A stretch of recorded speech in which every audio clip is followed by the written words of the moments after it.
má já wọn tí sara wọ́ dájú wa kọ́ra wa. Sùúrù Ìlọrin ẹ má jẹ́ sí ayọ̀yọ̀ Ọlọ́run dá wa lọ́lá ó dá wa láre. Àwa la ni babala gege, àwa la ni babala gbaji, àwa la lalaji àgbà, àwa la lagbari gidoma. Ẹ má já wọn tí sara wọ́ dájú wa kọ́ra wa.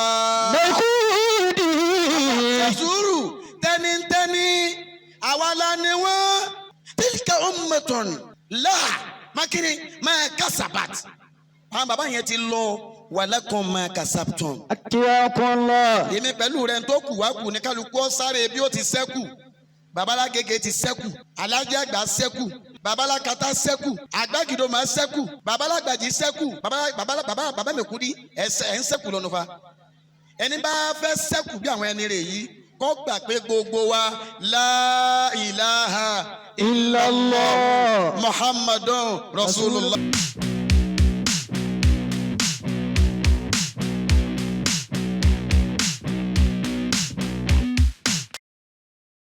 اللهم صل على سيدنا محمد وعلى آله وأصحابه وسلم. وبارك العلامة الإلوري الشيخ آدم عبد الله الإلوري اللهم بارك لكم يا نور فواسي. آمين. بابا وأولوه دام الله حياته. جدد الله صحتكم. آمين. بابا ميكودي يكوري. دام الله حياته. Àbáwọn alárí Ọlọ́run ní jòkó yìí bẹ́ lọ́run fún yín bàbá mi kú díẹ̀ nífẹ̀ẹ́ yìí dágbére fáyé. Àmín. Bismillahir aya kan náà ni bàbá lágége ní ké ẹ̀jọ̀ ọjà. A'udhu billahi minash shaitanir rajim. Bismillahir rahmanir rahim. Bàbá ń ké Suratul Kahfi táwọn àgbàlagbà fi lé wa lẹ́nu. Lọ́wọ́ parí bàbá gèrè ọlọ́ni faman kana yarju liqa'a rabbih. Àwọn Ọlọ́run wa kì í ṣe ọba tí máa sórí ọ̀fẹ́ fẹ́ rú. Àmọ́ bí yẹn bá ṣe dáadáa á san lẹ́san tí ó pọ̀ ju tó ṣe lọ. Ẹnikẹ́ni tó bá fẹ́ bá àánú wa pàdé, ẹnikẹ́ni tó fẹ́ pàdé ìyọ́nú Ọlọ́run, ẹnikẹ́ni tó bá fẹ́ lójú tó fẹ́ lẹ́yìn Ọlọ́run nǹkan yọ̀kan náà ni ó ṣe àfẹ́ ọ̀múmínì. Naam. Kí ni nǹkan yọ̀kan náà? Falyamal amalan salihan. Bàbá Zaruji Ọlọ́run iṣẹ́ rẹ̀ bàbá Zarumi amalu salihu ló lè gbìyànjú nínú ọkọ̀ náà. Falyamal amalan salihan. Al-amalu salihu bàbá mi kú dí. Ara yín ni mo ti wá rí ẹ̀kọ́ náà. Kí ọkọ̀ lọ. Àwòkọ́ṣe náà ó pé sára yín. Al-Imamu Al-Fudayl bunu Iyad wọ́n wá lọ lè béèrè lọ́wọ́ àfa pé mal amalu salihu. Kí ọkọ̀ lọ. Kí là ń pè ní sẹ́ẹ̀rì gan? Tẹ́rù ó fi pàdé àánú Ọlọ́run tó fi rí ìyọ́nú Ọlọ́run. Al-Imamu Fudayl wọ́n ní al-amalu salihu. Ìta ń pè ní sẹ́ẹ̀rẹ́ òun ni majitama àfihì amúrọ̀ọ̀nì àwòṣe àní. Wọ́n ní ìta ń pè ní sẹ́ẹ̀rẹ́ ní ìta bá bá nǹkan méjì pàdé látara rẹ̀. Àfa àkìlà àkọ́kọ́ ó ní alákọ̀ọ́kọ́ ni àkàlásùhù, ẹlẹ́ẹ̀kejì ńkọ́ àsìwábùhù. Akramakumullah. Al-Imamu Fudayl lórí bẹ̀. Falyamal amalan salihan. Iṣẹ́ rí èyí tó lóun ọba ó gbà lọ́wọ́ wa tá a fi dẹni tí ó ṣàṣeyọrí bí àwọn àlàrí Ọlọ́run tí wọ́n ṣe lánàá tó ní wá ń dá. Naam. Ìròyìn àkọ́kọ́ tá a bá ń bẹ̀ ni pé àkàlásù yóò máa jásí pé wàá wá sincere lórí ẹ̀. Naam. Ma kana lillahi azza wa jalla. Iṣẹ́ tí yẹn bá ṣe nítorí Ọlọ́run. Wọ́n ẹlẹ́ẹ̀kejì ń kó àfa. Àṣìwábùhù ó ní ma kana muwafiqan li sunnati rasulillahi Sallallahu alayhi wa sallam. Gbogbo iṣẹ́ tí yẹn bá ṣe tá à ń pè ní sọ̀wáàbù bẹ̀ òun nìyí tó bá ṣe déédéé ní tí ànábì náà ṣe. Sallallahu alayhi wa sallam. ọ̀gá sẹ́ẹ̀rì lọ́lọ́run wá gbélé bàbá mi kúdí lọ́wọ́. Na'am.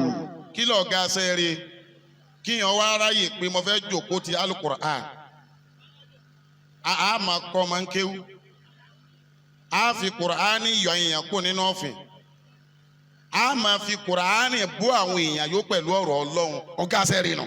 تدثرت باللسان قلبا وقالبا.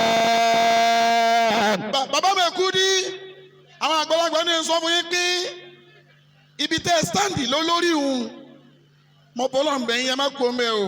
تدثرت باللسان. أنت من الموحدين الصفوف من موحدي الصفوف. bàbá mi kú dí n ti pín yẹlẹyẹlẹ nísìn o ti yíwọ́ wọ́n ní anabi Muhammad mọ kàdísì náà ó sì pamílẹ́kún wọ́n ní bí hasabi sharimuri in anya hakiro aha wuli muslim. Allah. ẹ̀yàmẹ̀yà ti fẹ́ kó wa lu Ọlọ́run o. Na'am. mo fi ọba tó dá mi mo fi búra kí sórí ahọ́n yìí wá ka yín má bẹ́ẹ̀. sí lérí ẹ̀yàmẹ̀yà eléyìí èsè tèmi. Na'am. ẹ̀yin kan náà Tijaniya, ẹ̀yin kan náà Qadiriya, ẹ̀yin kan náà Ikhlasiya.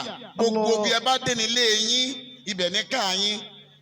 ẹ̀yin kan náà ní babalágége, ẹ̀yin kan náà làlájí àgbà, Allah. ẹ̀yin kan náà babalágbàjì, ẹ̀yin kan náà làgbàrìkìdòmà. تدثرت باللسان. تدثرت بالإحسان. gbogbo ń tẹ́ dàbọ́ra láwàní yín, fìlà yín, aṣọ yín, bàtà yín, ago ọwọ́ yín, kódà òkà tẹ́ fi sọ́wọ́ bil ihsan dáadáa tẹ́ gbèsè lẹ́kùn náà ni. قلبا وقالبا. ọmọ Kudi ẹ kì í ṣẹni tí ń sọ̀rọ̀ lórí ahọ́n. قلبا وقالبا. ẹ sọ tí dénú tẹ̀ ń jíjẹ Ọlọ́run ni. على بركات الله شيخ المدثر. ẹ̀yin làbá ń kírun. ولو كان للإنصاف. al-ilmu amana rọ̀sọ́fì alálùbáríkà tó kárí ayé wọn màlájí àgbà òun lọ́kọ́ ni wọ́n fún yín. ولو كان للإنصاف. law kana lil-insaf al-insaf ká ṣe mímọ́ ká fún ẹni tó wà níwájú lẹ́tọ̀ọ́ rẹ̀. bàbá mi Kudi ká díẹ̀ yìí ó tọ́ ká sòótọ́ kálábáyé pé àyè náà bó ti wà ń. للإنصاف Raodor ومركز. ká ní ìsọ́fù bá ní tá à ń pè Raodor tó ní markaz pé àyè ńláńlá rè tá à ń pè ní àyè ìsọ́fù. لأنت مدير. láǹtẹ̀ mudirun àyè ńláńlá ni àǹtà mudirun ẹ̀yin ló ń gbé sẹ́rìn ìbẹ̀lẹ́ lọ́wọ́. في والله أكبر. ẹlòmíì ọ̀gbọ́ kéwu mo ké o láwọ́ kánà lílé ìsọ́fì. Raodor ومركز. mùdírù tí mo dákọ̀ mọ́jọ́ dàrú láwọ́ kánà lílé للإنصاف Raodor ومركز. àlè ìsọ́fù ni mò ń sọ. لأنت مدير. في والله أكبر بكودي. bàbá mi Kudi. كما شاهدته. kàmá ṣáàtìtù báwa ti mọ̀ yín sí bẹ́ẹ̀ bá fẹ́ bẹ̀rẹ̀ wáàsí ẹ wàá fi àdídí bẹ̀rẹ̀. كما شاهدته. Allah ó de rẹ ẹnìkan ó wí lérí ahọ́n ni o ó wí lérí ẹ̀mí rẹ̀ ni o tó bá bínú ọ̀kan nínú gbogbo àwọn wòlíì Ọlọ́run àwọn ẹni eré tá à ń dá àlùbáríkà wọn ìmọ̀lẹ̀ ilé wọn sì kú. ميهودي ẹjọ́ كما شاهدته ورأيته. Ìlọrin ẹ má jẹ́ sí ayọ̀yọ̀ Ọlọ́run dá wa lọ́lá ó dá wa láre àwa la ní babalágége àwa la ní babalágbàjì àwa la làlájí àgbà àwa la làgbàrìgìdòmà ẹ má jà wọn tí ì sara wọ́ dájú wa kọ́ra wa. ميهودي sùúrù tẹ́nitẹ́ni àwa la ní wọ́n tilka ummatun la makiri ma kasabat àwọn bàbá yẹn ti lọ walakum ma kasabtum. أتقاكم الله. èmi pẹ̀lú rẹ̀ tó kù wá kù ní kálukú ó sáré bí ó ti sẹ́kù babalágége ti sẹ́kù alájí àgbà sẹ́kù babalákatá sẹ́kù àgbàgìdòmá sẹ́kù bàbá alágbàjì sẹ́kù bàbá mẹ́kúndí ẹ̀ ń sẹ́kù lọ́nu fa ẹni bá fẹ́ sẹ́kù bí àwọn ẹni rẹ̀ yìí kó gbà pé gbogbo wa la ilaha illallah muhammadun rasulullah subhana rabbika. ẹ káàárọ̀ ẹ káàsán ẹ káalẹ́ gbogbo tẹ́ bá ti ń gbọ́ mi orúkọ tèmi ni Sakaleb Ọláyínká tí mo jẹ́ aláṣẹ àpàṣẹ olùdarí Autosnap photography. Mo fi àsìkò yìí mo fi ń rọ gbogbo ẹ̀yin brother mi sister mi àti gbogbo ẹ̀yin tó ń wò mí kíkẹ́ ìjọ tó lọ́kẹ́ bá subscribe sí Autosnap photography TV channel ní YouTube.